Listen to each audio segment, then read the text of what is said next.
канадском городе Торонто и Монреаль были проведены протесты против нарушений прав уйгуров в Восточном Туркестане.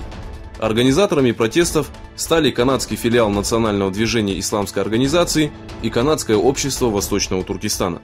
С другой стороны, казахская диаспора в Нью-Йорке провела протест у здания ООН, требуя закрыть лагеря политического перевоспитания и прекратить нарушение прав народа Восточного Туркестана.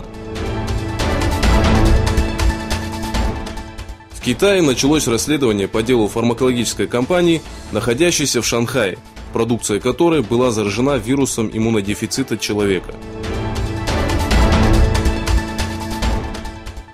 Президент Ирана Хасан Рухани заявил о своем согласии обсудить все вопросы, если США извинится за вмешательство в политику Ирана. На собрании иностранных консулов и дипломатов в Тегеране Хасан Рухани выступил с речью, в которой осудил политику США относительно Ирана. Рухани потребовал немедленно прекратить подрывную деятельность иностранных агентов, работающих в регионе, и отметил, что США не сможет достичь своих целей в Персидском заливе.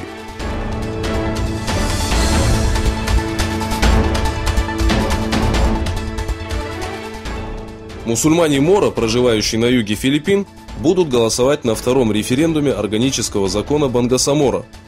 Избиратели 6 городских управлений Ланау-дель-Норте на северо-западе и 67 поселений Северного Котабата будут голосовать относительно присоединения к новой автономии.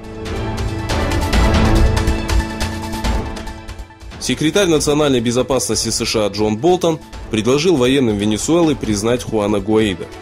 Болтон заявил, что в случае признания Гуаидо военных не коснутся американские санкции. Ранее США наложила санкции на деятельность национальной нефтяной компании Венесуэлы на территории Америки и передала капитал компании Хуана Гуаидо.